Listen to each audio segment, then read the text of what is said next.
Hola amigos, ¿cómo están? Sean bienvenidos a este episodio de Liposucción Mental para sacar la basura y quedarnos con lo bueno.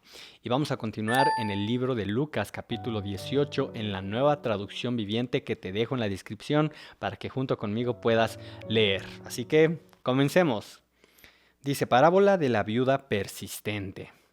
Cierto día Jesús les contó una historia a sus discípulos para mostrarles que siempre debían orar y nunca darse por vencidos. Había un juez en cierta ciudad, dijo, que no tenía temor de Dios, ni se preocupaba por la gente. Era un juez injusto. Era un juez que no le importaba a nadie.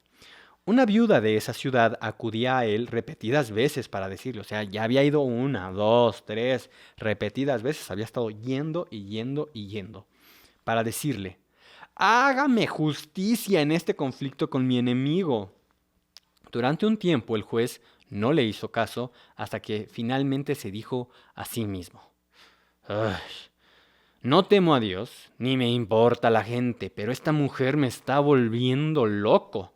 Me ocuparé de que reciba justicia porque me está agotando con sus constantes peticiones". Y aquí hay algo importante, antes de que continuemos.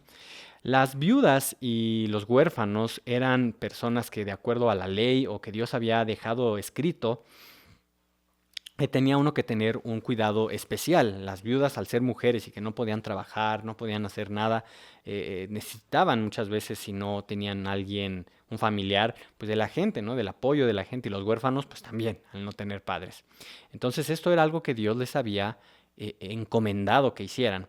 Y este juez por eso decía que no tenía ni temor de Dios, porque realmente a él pues, no le importaba ayudar ni a las viudas, ni a los huérfanos, ni a nadie que tuviera necesidad, ni siquiera si Dios lo había mandado. Pero si este hombre, que ni siquiera tenía ganas ni la mínima intención de ayudar por honrar a Dios, por obedecer a Dios, nada más porque esta viuda era tan molesta para él, dijo, voy a ayudarla. 6. Entonces el Señor dijo, aprendan una lección de este juez injusto. Si hasta él dio un veredicto justo al final, ¿acaso no creen que Dios hará justicia a su pueblo escogido que clama a él día y noche? ¿Seguirá aplazando su respuesta? Les digo, él pronto les hará justicia, pero pero cuando el Hijo del Hombre regrese, ¿a cuántas personas con fe encontrará en la tierra? Y por eso aquí el Señor Jesús les dijo, si este juez, si una persona, ni siquiera por tener ganas, ni siquiera por ser buena, de buen corazón, de todo, nada más porque la otra persona es molesta e insiste, va a atender a su petición, en este caso un juez le hizo justicia, es por eso que nosotros no debemos de dejar de insistir en las oraciones, en las peticiones justas que nosotros tenemos, ¿no? Recordemos, hay otro versículo que dice la Biblia que no recibimos porque pedimos mal, porque pedimos para nuestros propios deleites e injusticias. Pero cuando es algo justo, algo que está de acuerdo a la palabra de Dios, sanidad, después justicia, esa es la palabra, justicia, Dios siempre responde. Que a veces no viene en el tiempo que nosotros esperamos la respuesta, tiene también a veces un propósito, ¿no? Pero lo importante aquí es en que nosotros aprendamos a ejercitar nuestra fe de tal forma que no dejemos de orar sabiendo que nuestra esperanza y que nuestra respuesta viene de Dios. Al estar estudiando esto y lo que estaba yo entendiendo, pensé en la imagen de un bebé. Un bebé o un niño chiquito, ¿qué hace? Se amanece y ¿en quién confía? En su papá y en su mamá, ¿no? Y dice, tengo hambre, o me podrían dar esto, o me podrían dar lo otro, y se lo van a dar, ¿no? O sea, sobre todo si es cuestión de alimento, cosas de sus necesidades básicas, se las van a dar porque lo necesita. Es bueno, es justo hacer eso con el niño o con el bebé. Y cuando nosotros sabemos que nuestra dependencia diaria es con Dios, es por eso que oramos, no es porque Dios sea sordo y por eso tenemos que estar ore y ore a ver cuándo se le antoja respondernos, no, sino que cuando nosotros tenemos esa confianza diaria, dependencia diaria de saber de quién viene mi provisión, de quién viene mi sanidad, de quién viene mi fortaleza de Dios. Entonces por eso todos los días vamos y Señor y oramos y estamos en comunión con Él. Y la respuesta va a llegar. Eso es lo que tenemos que saber. Dice, parábola del fariseo y el cobrador de impuestos.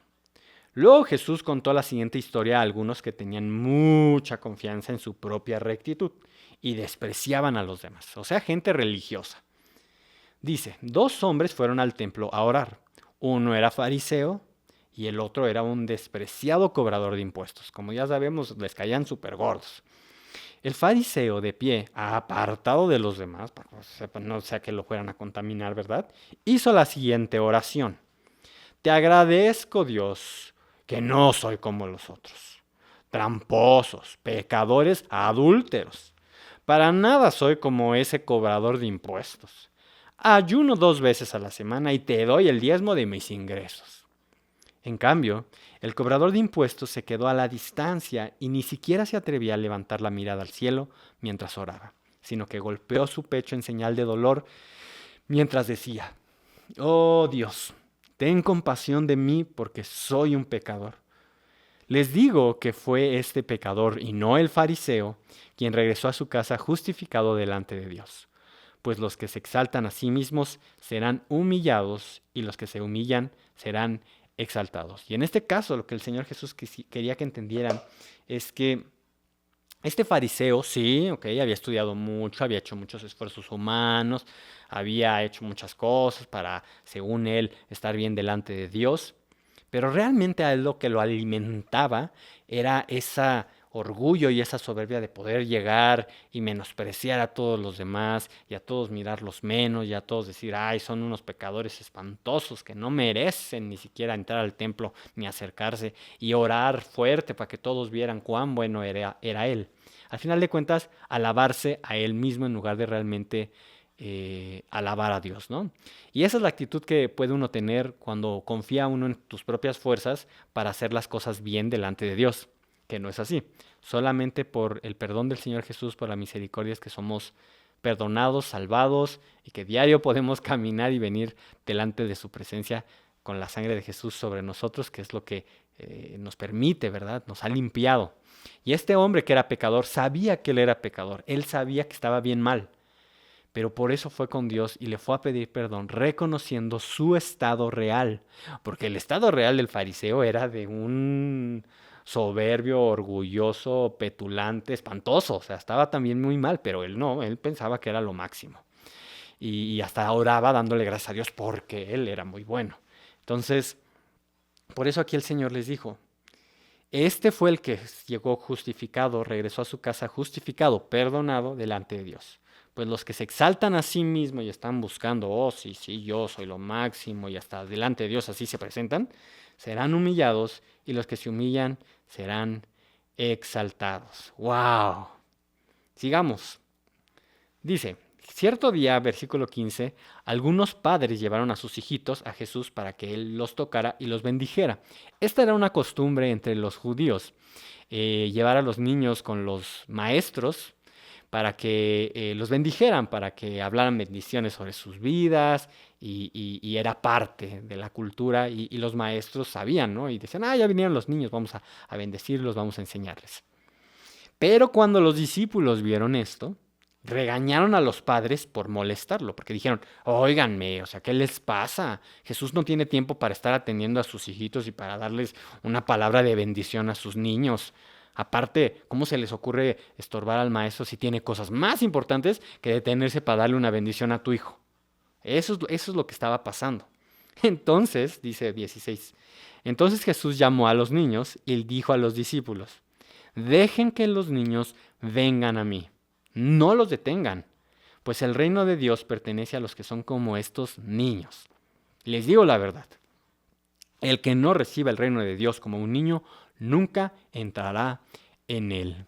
¿Y cuán importante es esto? Porque así como en la primera parte de este capítulo que estábamos viendo, que al final de hablar sobre el juez injusto y de cómo recibió la respuesta, el Señor menciona al final, ¿a cuántas personas con fe encontrará en la tierra cuando el Hijo del Hombre regrese? La fe es muy importante, porque el Señor Jesús va a responder, Dios va a responder, Dios va a regresar, pero cuando regrese, ¿encontrará gente que realmente tenga su fe puesta en Él?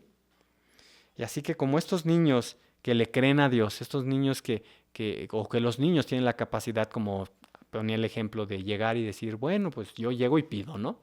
Y me van a dar, sabe, confía en que le van a dar su comida, su agua. Eso es cuando con una familia bien, ¿no? O sea, una familia que está bien constituida, que todo está en orden, pues. Pero de todos modos, los niños dependen de sus papás, de su mamá, sobre todo cuando están tan chiquitos, de que les va a dar de comer. Y es una cosa natural, un amor natural que Dios ha puesto en los padres, ¿verdad? Entonces, los niños tienen esa confianza y cuando les dices algo confían y wow, se maravillan. Me acuerdo mucho de un GIF que me gusta mandar del niño que no sé de dónde sea pues el video original, pero que está así como sorprendido. ¡Wow! Me gusta porque expresa muy bien esa asombro que presentan los niños de asombrarse y tener fe y confiar. Así que así es como Dios nos llama a que seamos, que tengamos esa actitud de no de soberbios como ya vimos, no de injustos tampoco, sino de tener la fe, la confianza en Dios y por eso venimos con Él diariamente sabiendo cuál es nuestra condición ahora de hijos salvos, de hijos de Dios, que seguimos teniendo gran necesidad de nuestro Padre para que nos supla no solamente en lo económico o en la alimentación, sino en todas las áreas de nuestra vida, porque Él es el que nos puede llenar en todo. Así que en este día, ve con esa fe de niño, ve con esa confianza en el Señor, sabiendo que Él da la respuesta, sabiendo que Él va a traer esa respuesta exacta y perfecta. Y también tú, sé de bendición para los demás, en lugar de estar estorbando o en lugar de a lo mejor ser injusto, no, comportémonos como el Señor Jesús lo ha hecho contigo y conmigo. Así que nos vemos mañana en otro episodio de Liposucción Mental. Adiós.